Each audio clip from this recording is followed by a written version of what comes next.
जबकि कैलिफोर्निया और एरिज़ोना के ऊंचे रेगिस्तानों में सर्द और सूखी।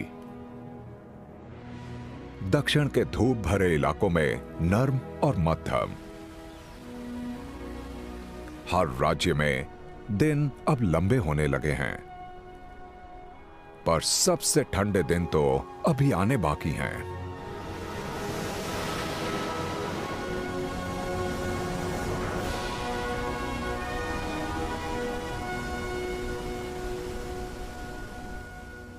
जनवरी की शुरुआत में मिशिगन के ऊपरी प्रायद्वीप पर बर्फ की ताजा परत चढ़ गई है, और वो भी बहुत सारी।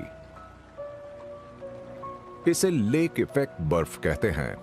उत्तर में लेक सुपीरियर के खुले पानी की नमी और दक्षिण में लेक मिशिगन की वजह से यह बर्फ आई है। अकेले जनवरी में करीब 1.5 मीटर से ज्यादा बर्फ गिर जाती है और इसे अमेरिका का एक सबसे ज्यादा बर्फ गिरने वाला इलाका बना देती है। मिशिगन की सर्दियों को जानवरों की एक खास प्रजाति ही सह पाती है। यह है रिवर ऑटर। यह अपनी भौहों तक हर हिस्से की बड़ी देखभाल करती है। बर्फ में लौटने से इसका फर्श साफ रहता है और साथ ही इसके ऊनी फर के नीचे गर्म रखने वाली हवा की परत भी फंस जाती है। इसके बिना यह यहां जिंदा नहीं रह सकती थी। इसने अपने फर की देखभाल तो कर ली है, अब पेट पर ध्यान देने की जरूरत है।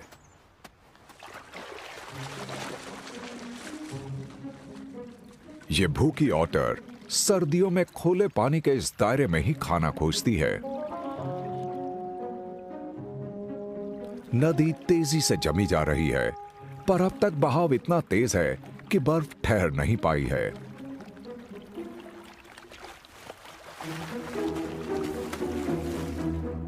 ये इस बर्फीले पानी में शिकार कर रही है। इसका वाटरप्रूफ फर इसे ठंड से बचाता है। इसे शिकार मिल गया है, छोटी मछलियों की एक टोली जो सर्दियों में सुस्त पड़ गई हैं।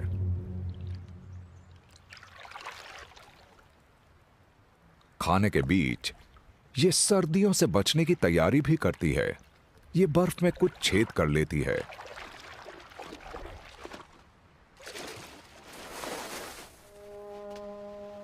अगर ये बंद हो जाए तो मछलियों तक नहीं पहुंच पाएगी और भूखी मर जाएगी। सबसे बुरी बात यह है कि बर्फ से बाहर निकलने का रास्ता नहीं मिलेगा और ये बर्फ के भीतर ही कैद होकर रह जाएगी।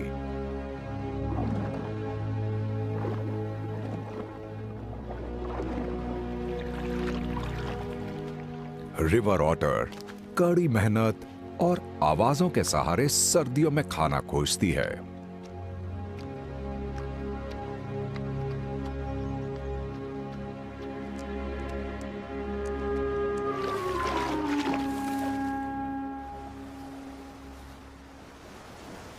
कैलिफोर्निया के किनारे पर सर्दियों का असर मध्यम है।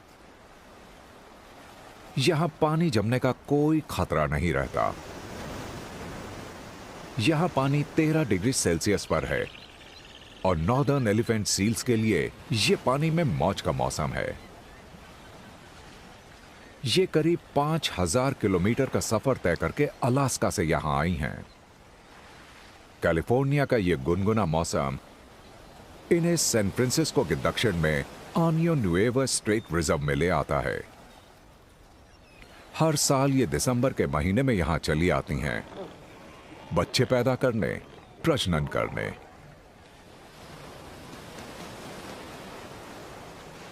विशाल नर लड़खड़ाते हुए किनारे पर चले आ रहे हैं। ये अपनी मादाओं के हरम के लिए अपना इलाका बनाने वाले हैं। एक भीड़ से एकदम अलग लग रहा है।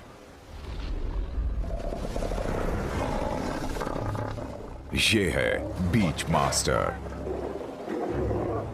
ये विशाल नर करीब 4 मीटर लंबा है, 2 टन वजनी। चर्बी का ये पहाड़ बहुत हिम्मती है। कम दबदबे वाले नर इससे दूर ही रहते हैं। अगर वो ऐसा ना करें तो उन्हें भारी नुकसान भुगतना पड़ सकता है।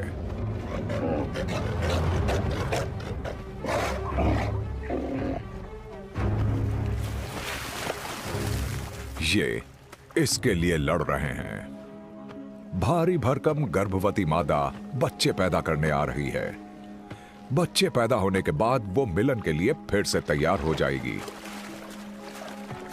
बीच मास्टर के राज में दूसरों को मौका मिलेगा, इसमें शक है। जल्दी ही इसने 25 मादाओं को जमा कर लिया है, इस बीच पर सबसे ज्यादा। लेकिन इसकी हिफाजत की कीमत चुकानी पड़ती है। रोजाना इसका वजन 5 किलो कम हो रहा है, पर यह लापरवाही नहीं बरत सकता। दुनिया की कोई ताकत उसे अपनी मादाओं के नजदीक जाने से नहीं रोक सकती। इससे कम रुतबे वाला एक नर अपनी बारी का इंतजार कर रहा है। वो इसके हरम से मादाओं को चुराने के चक्कर में है। सबसे ज्यादा रुतबे वाले नरों को ही मिलन का मौका मिलता है, पर यह बांका नौजवान जरा से मौके की तलाश में है। बीच मास्टर व्यस्त हुआ कि इसने अपने कदम बढ़ाने शुरू किए हैं। लेकिन मादा की अपनी मर्जी है। ये कम रुतबे वाले नर के करीब जाने को तैयार नहीं। इसने शोर मचा दिया है। बीच मास्टर फौरन चला आया है। इसके फूलने वाले थूथन से इसकी गरज गूंज रही है।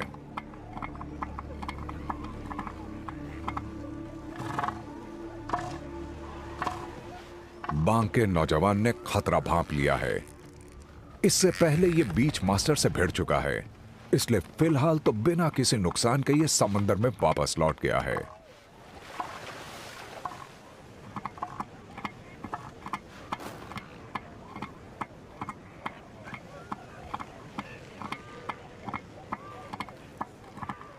लेकिन आज तो हरम पर हर तरफ से हमला हो रहा है।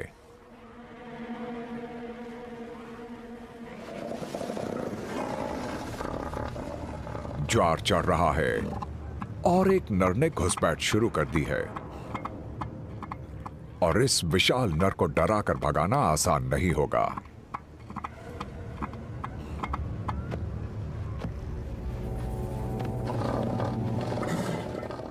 दो विशाल नरों की टक्कर।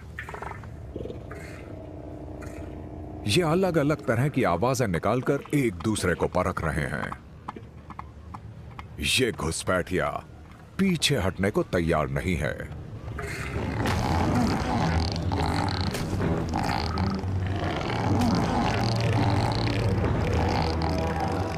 ये एक बराबरी की टक्कर है और कोई भी हार मानने को तैयार नहीं है। बहुत कुछ दांव पर लगा है। जो जीतेगा 25 मादाओं के इस हरम पर उसका कब्जा हो जाएगा।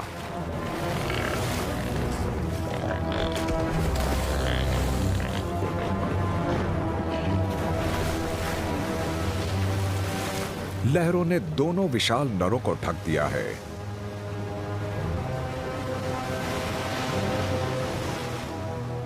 और बीच मास्टर जीतकर वापस लौट रहा है।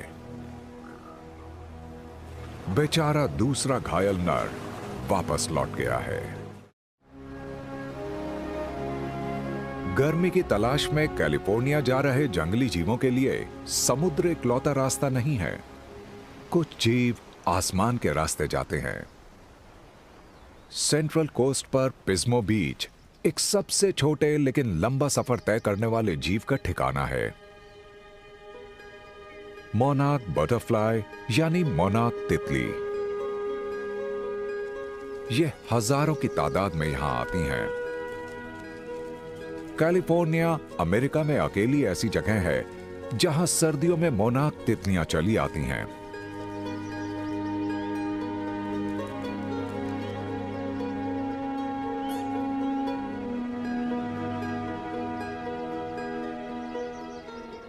यूकेलिप्टस के पेड़ों का यह बगीचा इनकी जन्नत है। ये इन्हें धूप से भी बचाता है और समुद्र की हवाओं से भी पनाह देता है।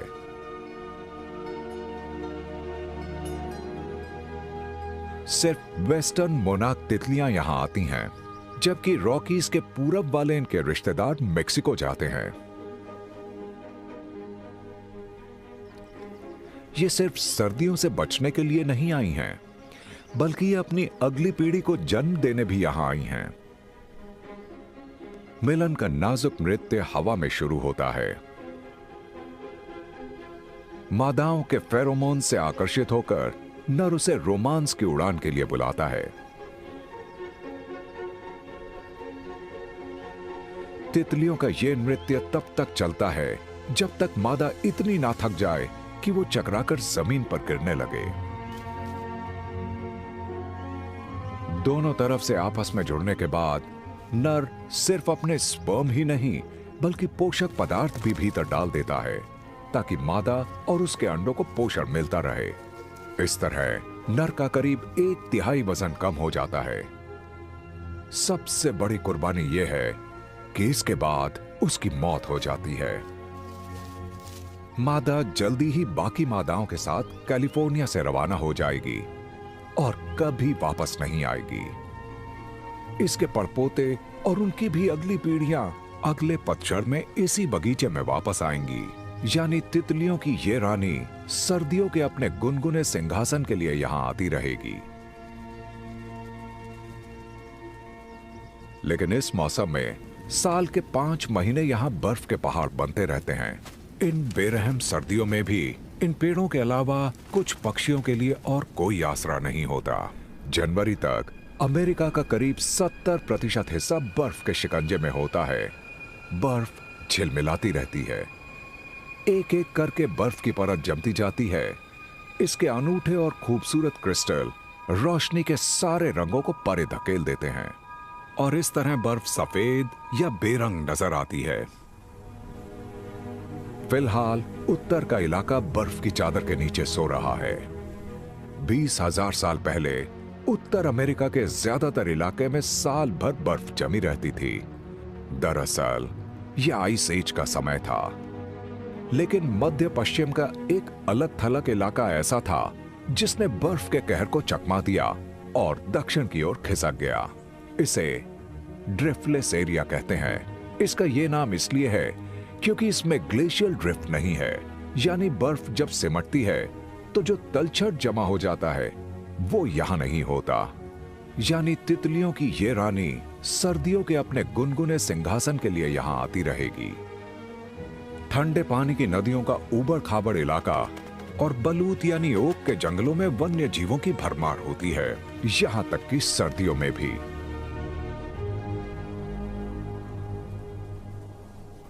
मेडो वोल बर्फ का इस्तेमाल अपने फायदे के लिए करती है।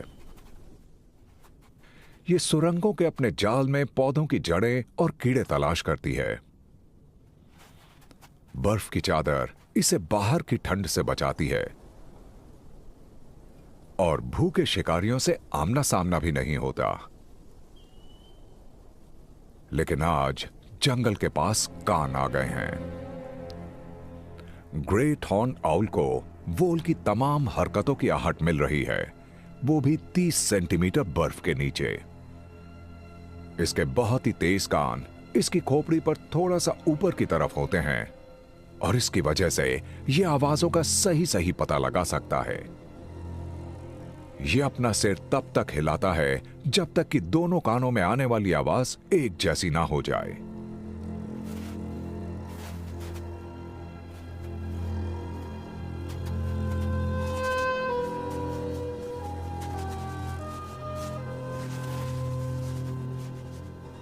अब इसे पता है कि शिकार कहां है। सीधे निशाना लगाया जाएगा। यह धीरे से झपट्टा मारने के लिए उड़ता है। इसके पंखों पर आड़े तिरछे पर होते हैं जो आवाज को सोख लेते हैं।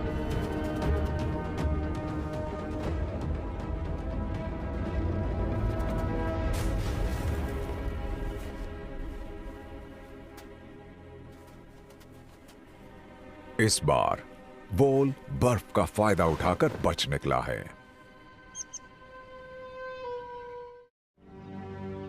दक्षिण में साल के इस सबसे ठंडे वक्त सब कुछ मुश्किल नहीं रहता।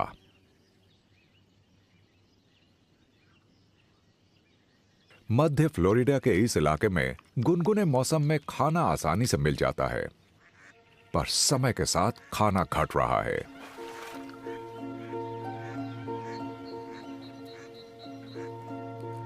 ओकाला नेशनल फॉरेस्ट में जनवरी का महीना बीत रहा है।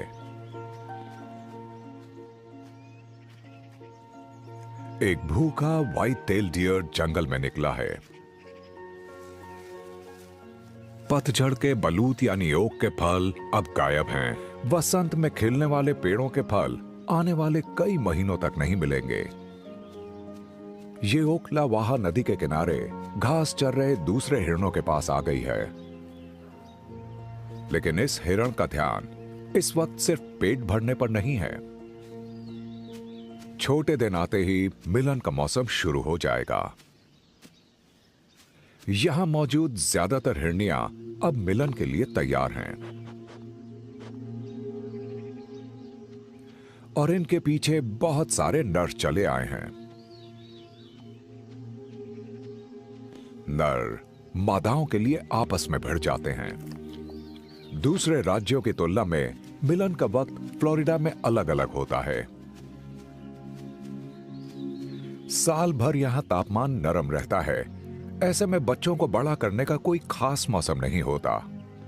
दक्षिण में प्रजनन जुलाई में चरम पर है और राज्य के उत्तर पश्चिमी हिस्से में काफी देर से यानी फरवरी में। ओकाला के ये हिरण तैयार हैं और इनके ये सींग इस बात की गवाही दे रहे हैं। पिछले वसंत से ये नर इन सींगों को नए सिरे से उगा रहे थे। इनकी मखमली नरम परत हट चुकी है और अब ये कड़क बन गए हैं, लड़ाई के लिए तैयार।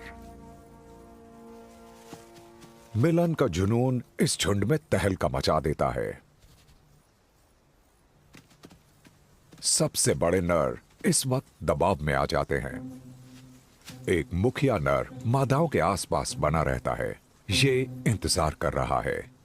मादाएं 1 या 2 दिन के लिए मिलन के लिए तैयार होती हैं, इसलिए इसका समय एकदम सही होना चाहिए। तब तक इस नर को अपना रुतबा कायम रखने के लिए लड़ते रहना पड़ता है। जंगल में से एक जवान हिरण बाहर आ रहा है। मुखिया नर पहले से ही चौकन्ना है और यह नौजवान इसे चुनौती देने आया है।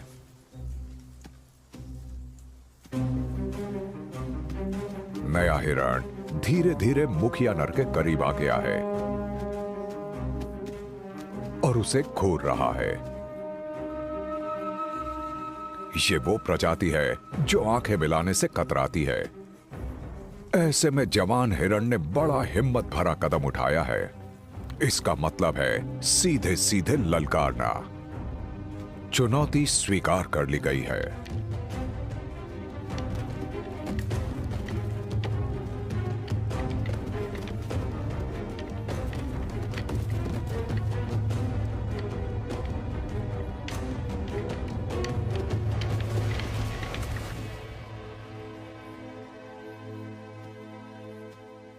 लड़ाई खत्म हुई। जो जीता वही यहां का सिकंदर है। मुखिया नर ने मिलन का अपना अधिकार कायम रखा है, जबकि जवान हिरण का सब कुछ खो नहीं गया है। लड़ाई का यह अनुभव अगले बरस सर्दियों में काम आएगा। तब इसे अपना रुतबा बढ़ाने का एक और मौका मिलेगा।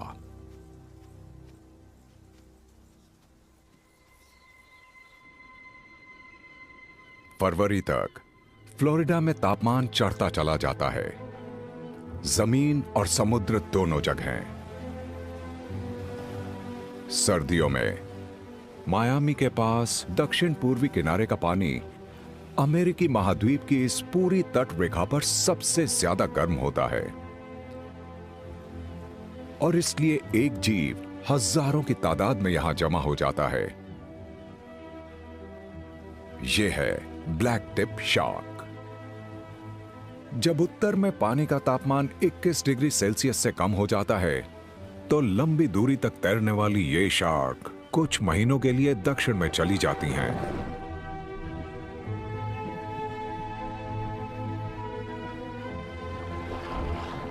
शार्कों की ये टोली हर साल सर्दियों में फ्लोरिडा चली आती हैं। इनमें से कुछ तो न्यू इंग्लैंड के किनारे से भी आती हैं। ये ब्लैक टिप शार्क का पश्चिमी अटलांटिक में सबसे बड़ा सफर है।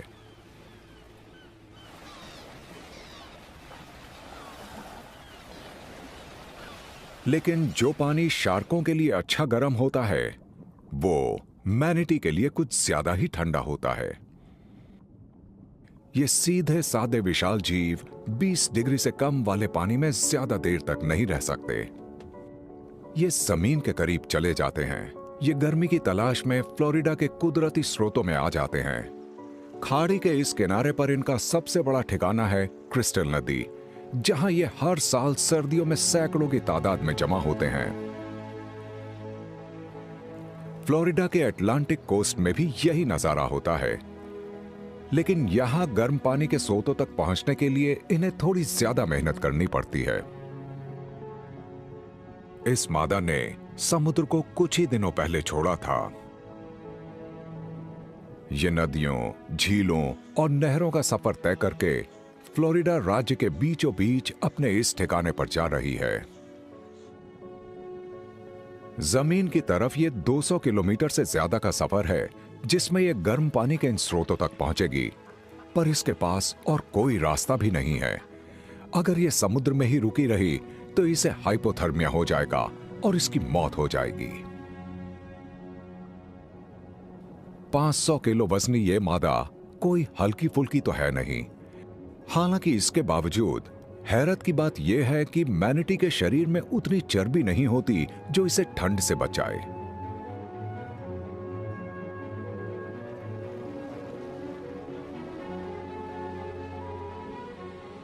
अपने सफर की तीसरी सुबह ये अपनी मंजिल पर पहुंच गई है। Silver springs state park. सर्दियों में इसकी खूबसूरती देखते ही बनती है।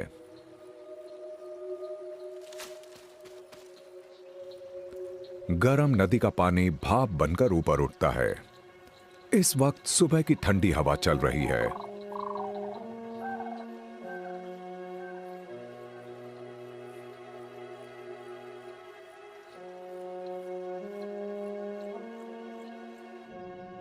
इन स्रोतों का लाखों लीटर पानी रोजाना सिल्वर रिवर में आ जाता है। और सबसे अच्छी बात यह है कि यहां पानी का तापमान हमेशा 22 डिग्री सेल्सियस बना रहता है। सर्दियों से दूर भागते इस थके हुए जीव के लिए यह तापमान एकदम सही है। यहां यह आराम कर सकती है, जलीय पौधों को खाकर अपना पेट भर सकती है और वसंत आने पर समुद्र में वापस जा सकती है।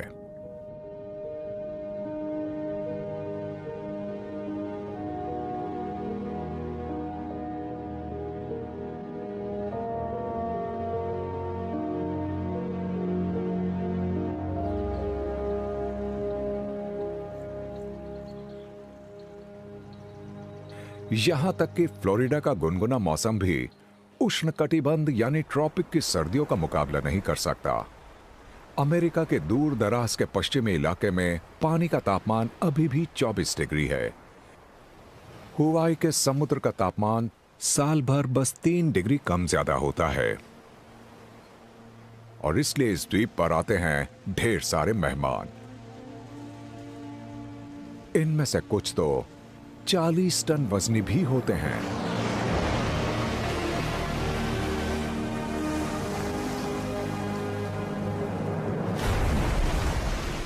फरवरी में सबसे ज्यादा तादाद में हम्पबैक व्हेल यहां आती हैं। ये अलास्का में खाने के इलाकों से 5000 किलोमीटर का सफर तय करके आती हैं। हजारों की तादाद में ये इस उथले गुनगुने पानी में जमा होती हैं। हुवाई अमेरिका का इकलौता ऐसा राज्य है जहां दुनिया भर में घूमने वाली ये विशाल व्हेल मिलन करती हैं, बच्चे पैदा करती हैं और उन्हें पालती हैं। प्रजनन के मौसम में समुद्र में नर हम्पबैक व्हेलों की आवाजें गूंजती हैं और इन्हें 160 किलोमीटर दूर से भी सुना जा सकता है। इन आवाजों के जरिए मिलन के लिए साथी आकर्षित होती हैं, या फिर ये अपने इलाके का रौब झाड़ने का तरीका होता है। ये पेचीदा आवाजें कई घंटों तक चलती हैं। मौसम बीतने के साथ ये आवाजें गायब हो जाती हैं। वसंत तक यहां की आखिरी हम्बैक व्हेल भी उत्तर की ओर अपने लंबे सफर पर चल पड़ती है। बहुत सारे ऐसे जीव हैं जिनके पास इन सर्दियों से बचने के लिए सफर करने की काबिलियत है, पर फिर भी ये यहीं बने रहते हैं, जैसे कि ये कौवे या रेवन। चाहे जितनी ऊंचाई हो या चाहे जितनी सर्दियां पड़ें, हर मौसम का सामना करने वाला ये पक्षी दुनिया के कोने कोने में पाया जाता है। चाहे रेगिस्तान हो या घास के मैदान या पहाड़, ये हर जगह रहता है। फरवरी के दूसरे हफ्ते तक वॉशिंगटन राज्य की कैस्केड पर्वत श्रृंखला 3 महीनों के लिए बर्फ की गिरफ्त में आ जाती है। यहां की चोटियों पर प्रशांत महासागर से बर्फीले तूफान भी आते हैं, और इस तरह यहां हर साल 5 मीटर से भी ज्यादा बर्फ जम जाती है। इस नर और इसकी मादा के लिए सर्दियां चुनौती भरा समय है। अच्छे मौसम में जो बेरियां, गिरियां और कीट पतंगे मिलते थे, अब वो खत्म हो चुके हैं। पर इस वक्त हवा में कुछ नया नजर आया है। इस घाटी में कुछ मैकपाई पक्षी अचानक दावत उड़ाने चले आए हैं। ये एक मरा हुआ जानवर है। शायद किसी कूगर ने इसे मारकर यहां तक घसीट लिया है। ये रेवन या कौवे के सबसे छोटे रिश्तेदार हैं, जिनकी सूंघने की काबिलियत बहुत ज्यादा होती है, और सबसे पहले लाश का पता इन्हें ही चलता है। पर ये जिस तरह शोर मचाते हैं, इनके खाने का राज सबको पता चल जाता है।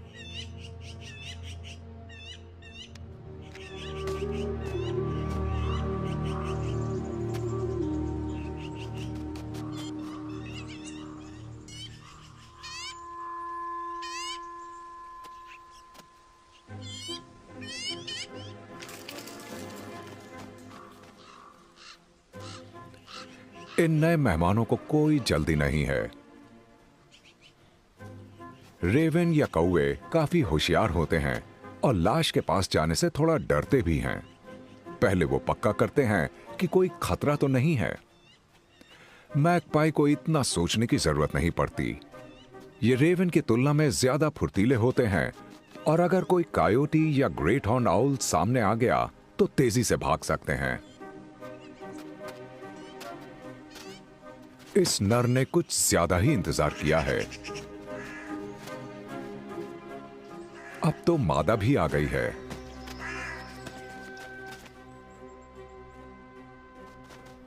ये अभी भी घबराए हुए हैं और पेड़ पर जाकर ही खा रहे हैं।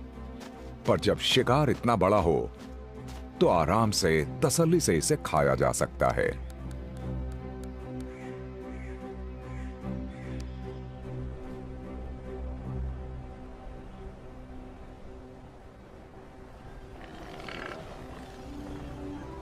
कैलिफोर्निया के किनारे पर अभी अभी पैदा हुए एलिफेंट सील के बच्चों के लिए मां का दूध हमेशा मौजूद रहता है,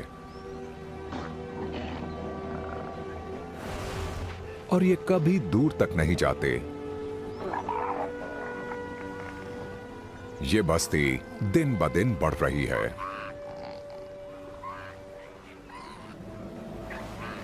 बीच मास्टर अभी भी जोश के साथ अपने विशाल हरम की हिफाजत कर रहा है। इसने कई हफ्तों से कुछ खाया नहीं है। इसकी एक मादा बच्चे को जन्म देने वाली है। वो बीते साल इन्हीं दिनों गर्भवती हुई थी।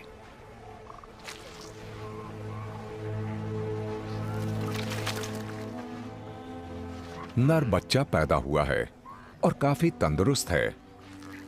इसका वजन 34 किलो है। मां अपने बच्चे के साथ एक रिश्ता कायम करती है और इसके लिए ये एक दूसरे को सूंघते रहते हैं। ये आवाजें भी निकालते हैं ताकि एक दूसरे की आवाज पहचान लें। ताकि इस भीड़ भरे किनारे पर बिछड़ जाए तो ये काम आए। पर इस बच्चे को फौरन ही खाना खाना शुरू करना होगा। अगर इसे जिंदा रहना है तो इसे अपना वजन 4 गुना करना होगा और इसके पास बस 1 महीना है। इसके बाद इसकी मां चली जाएगी। इसे अपना पहला भोजन मिल गया है। यह स्तनपायी जीवों की दुनिया का सबसे पोषक दूध है, जिसमें 55% फैट होता है।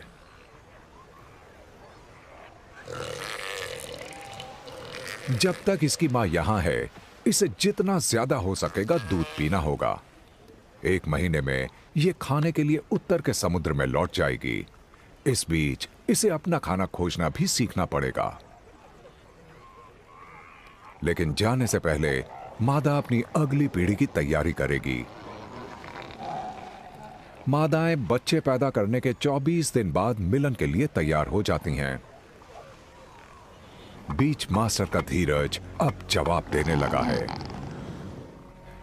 ये करीब 10 हफ्तों से अपने हरम में पहरेदारी कर रहा है और काफी चिड़चिड़ा हो गया है। मादाएं मिलन के लिए तैयार होती जा रही हैं, इसलिए ये उनके चक्कर भी काटता है। 2 टन वजनी ये नर मिलन के लिए इस तरह बेताब है कि लड़खड़ा कर चलते हुए रास्ते में पड़ने वाले किसी भी बच्चे को कुचल सकता है।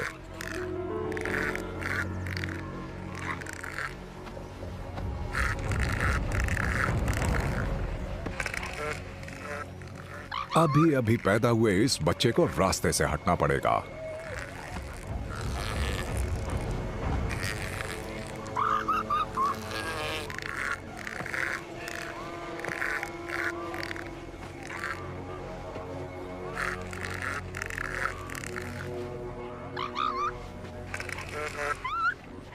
बीच मास्टर निकल गया, कोई नुकसान नहीं हुआ।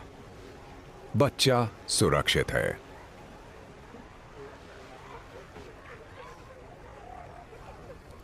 लेकिन इस किनारे पर शांति ज्यादा देर तक नहीं टिकती। दोपहर से पहले ही प्रशांत महासागर में तेज हवाएं चलने लगती हैं।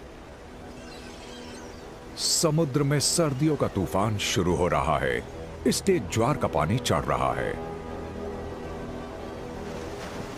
भयानक लहरें किनारे की इस नर्सरी तक आ रही हैं और बच्चों को अपनी मांओं से अलग कर रही हैं। बेचारे बच्चे लहरों के शिकंजे से आजाद होने के लिए जूझ रहे हैं। ये इतने छोटे हैं कि तैर भी नहीं सकते। जो बच्चे लहरों में बह जाएंगे वो जिंदा नहीं बचेंगे। अभी अभी पैदा हुआ बच्चा भी मुसीबत में है। लहरों के थपेड़ों ने उसे कचरे के एक ढेर पर ले जाकर फेंक दिया है।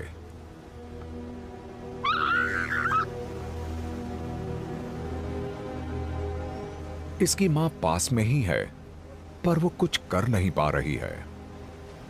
बच्चा इतना थक गया है कि ऊंची जगह पर नहीं जा सकता। एक विशाल लहर इस बच्चे के लिए मुसीबत ला सकती है।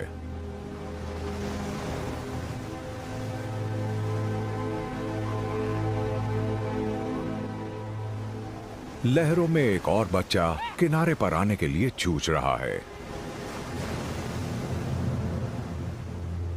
एक दबदबे वाला, कम रुतबे वाला नर पास में ही है, लेकिन उसका सारा ध्यान मिलन पर है। उसने इस बच्चे को प्रजनन के लिए तैयार एक मादा समझ लिया है।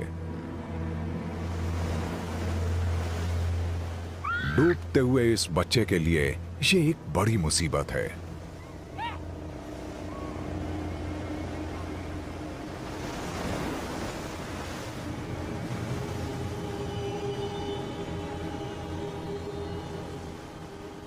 उसकी मां ऊंचाई से बेबस होकर यह सब देख रही है।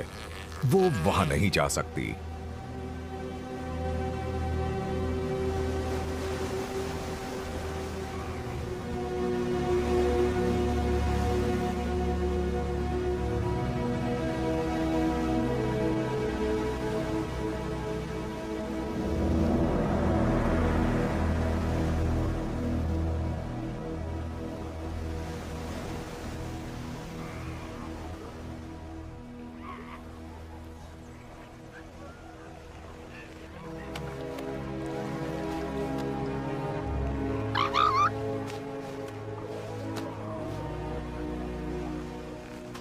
तूफान थम गया है और कुछ बच्चे अपनी मां के पास लौट आए हैं।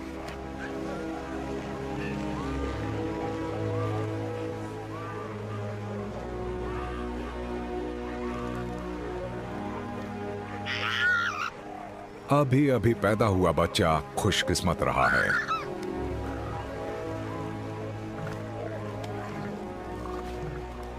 वो किसी तरह कचरे से आजाद होकर अपनी मां के पास लौट आया है।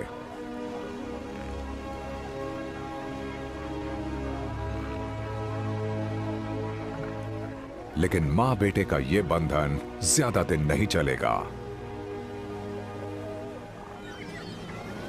सर्दियां अब बीत रही हैं। जल्दी ही मां रवाना हो जाएगी। तब तक यह बच्चा ममता की छांव में पलता रहेगा।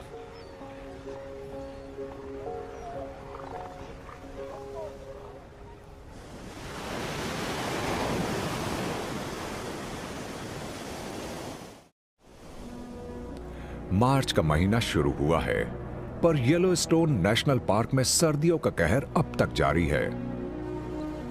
यह अमेरिका का पहला नेशनल पार्क है जिस पर बर्फ की मोटी चादर फैली हुई है। आने वाले महीनों में और बर्फ गिरने वाली है। लेकिन सर्दियों वाले इस इलाके में भी एक गर्म ठिकाना है। जी हां, येलोस्टोन के नीचे एक बेचैन ज्वालामुखी मौजूद है। बारिश और जमीन का पानी अंदर रिसता जाता है और नीचे की भट्टी उसे गर्म करके सतह पर लाती रहती है। गर्म पानी के सोतों की तरह, गर्म पानी के फव्वारों की तरह और कीचड़ के उबलते हुए गर्म दायरों की तरह।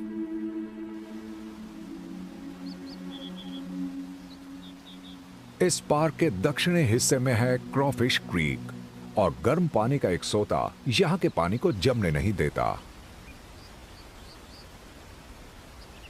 इस ठिकाने में अमेरिकन डिपर के एक जोड़े ने डेरा डाला है।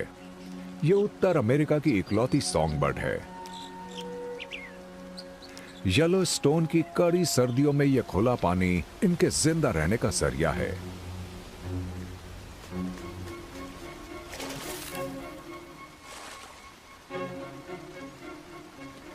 इस भूखे नर ने मूस फॉल के पास डेरा डाला है। यह नदी में खोजबीन कर रहा है।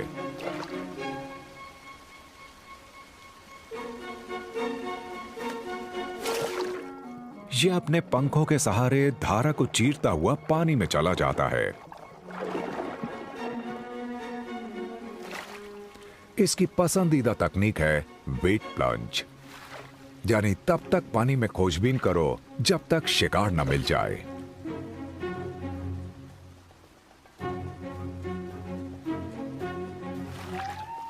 सर्दियों में कीड़ों के लार्वा तो मिलने से रहे, पर अगर इसने फुर्ती दिखाई और इसकी किस्मत अच्छी रही तो इसे कोई अच्छा खाना मिल जाएगा।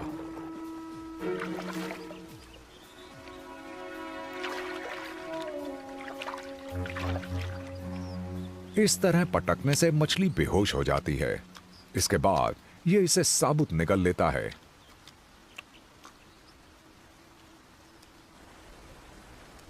इसकी साथी धारा में ऊपर की तरफ खाने की तलाश कर रही है। इसे स्विम प्लंज नामक तकनीक पसंद है।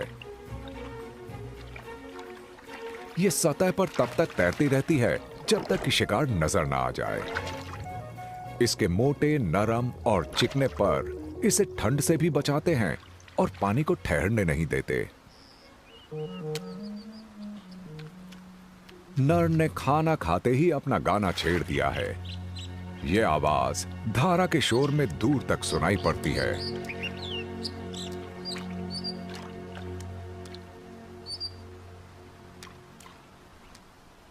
बहुत हुआ, अब यह झरने के पीछे घोंसले में वापस लौट रहा है। बसंत तक इस जोड़े के पास ऐसा कुछ होगा कि ये गुनगुना सकें। इनके घोंसले में होंगे नन्हे डिपर चूजे।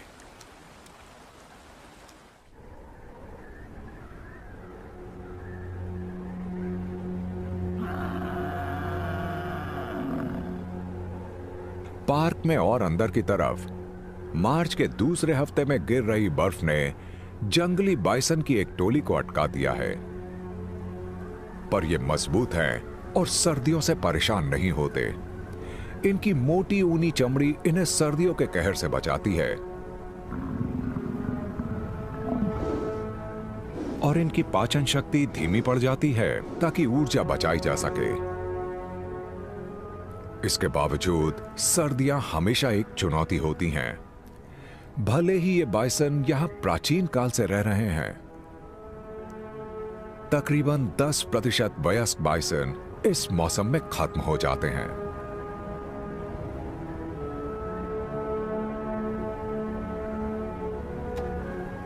साल के इन दिनों में इतनी मोटी बर्फ में घास खोजना बड़ी मेहनत का काम है।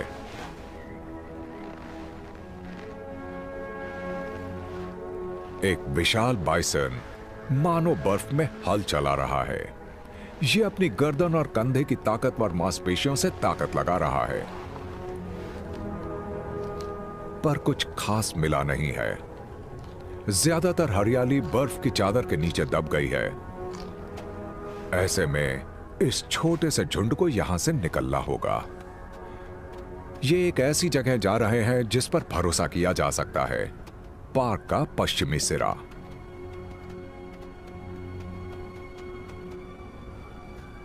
यहां घास भले उतनी हरी ना हो, पर कम से कम बर्फ में दबी तो नहीं है।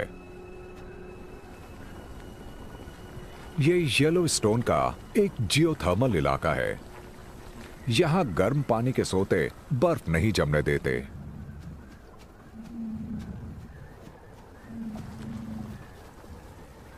यहां इन्हें इतनी घास और टहनियां मिल जाएंगी कि इनका पेट भर सके, पर इन्हें संभाल कर कदम रखने होंगे। गर्म पानी के सोतों के आसपास की नरम बर्फ की पपड़ी बहुत नाजुक होती है।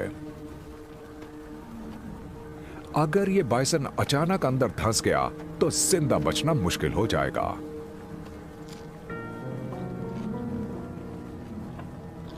कुछ सोतों में तो पानी बहुत गर्म होता है, करीब 120 डिग्री सेल्सियस वाला, जबकि कुछ में बहुत ही तीखा एसिड मिला होता है जो अंदर गिरे किसी भी जानवर को कुछ ही घंटों में घोल कर रख दे।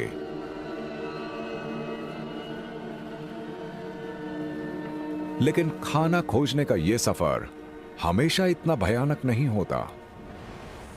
येलोस्टोन में अब मौसम गर्म हो रहा है। बाइसन का यह काफिला जल्दी ही ऊंचाई पर मौजूद अपने मुख्य झुंड के पास चला जाएगा और वसंत में इसे मिलेगी हरी भरी ताजा घास।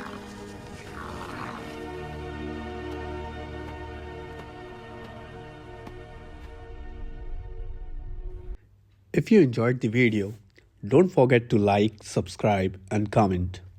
And yes, turn on the bell icon so you never miss the upcoming wildlife videos. See you in the next video.